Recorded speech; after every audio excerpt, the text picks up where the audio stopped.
Yo, what's good everyone? This is Ayo Boxing with Madiba, and we're here to talk about if Jaron Ennis will sign to Eddie Hearn and Matchroom. So as of late, Eddie Hearn has been very vocal in regards to Jaron Boots Ennis in several interviews, and what makes this interesting is that Hearn was the one that brought up Ennis, not the interviewers. In one particular interview with Fight Hype, Hearn basically made his pitch for Ennis to sign with Matchroom. He started off praising Ennis on his skills and talents, essentially calling him one of the most entertaining fighters in the sport. But then he would go on to criticize Ennis and his career, saying that his team, especially promoters, have been managing his career wrong, pretty much saying that's a shame that no one really knows him despite all of his talents. Hearn would then say that he's open and willing to sign Ennis and put his career on the right track and make him the next big star in boxing. And to be honest, it was a very good pitch from Hearn. I pretty much agree with everything he said. Ennis is a great talent that should be bigger than what he is now, and that his career should have been and could have been moved better. It's a good thing that Hearn recognizes this and wants to do something about it, but the question is it a good idea for Ennis to sign with Hearn?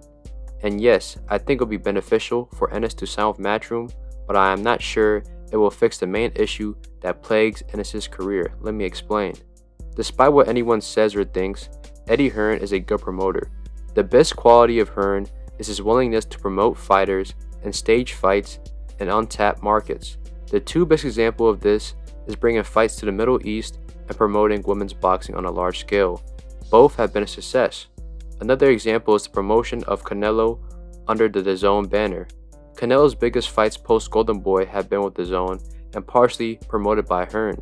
In my opinion, staging the fight with Billy Joe Sanders at the AT&T Stadium and John Ryder fight in Mexico were great decisions by Hearn.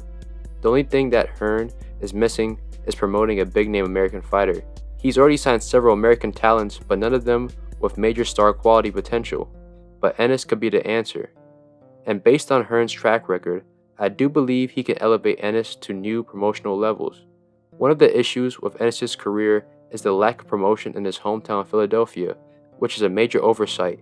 Philadelphia is a boxing city with a deep history and a loyal sports fan base, but for some reason, Showtime never staged a big fight for Ennis in Philly. I know for a fact that the first thing that Hearns would do is stage a fight for Ennis in Philly.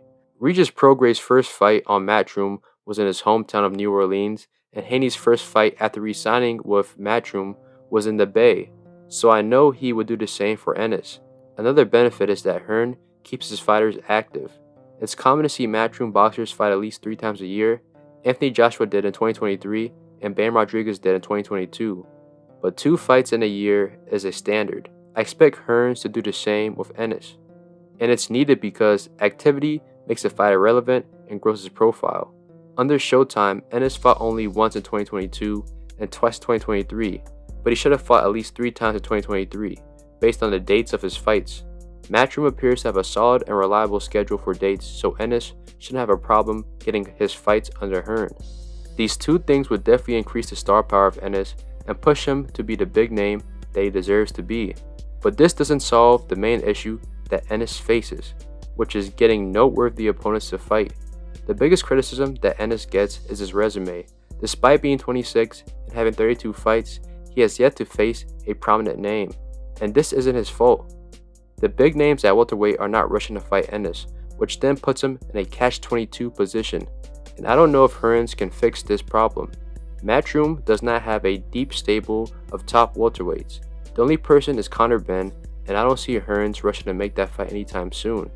Virgil Ortiz fights under DAZN as a Golden Boy fighter, but he's at 154 now, and I'm not sure they'll make that fight soon either. All the other top names at welterweight are signed and associated with the PBC. Ennis has been associated with the PBC for several years, but couldn't get a fight with Keith Thurman, Cody Crowley, Yordenis Ugas, and Errol Spence. I highly doubt that Matchroom would get those fights done through a cross promotion. Furthermore, none of the belts at welterweight are at Matchroom. If Hearns cannot get top names to fight Ennis, then he won't become a big star.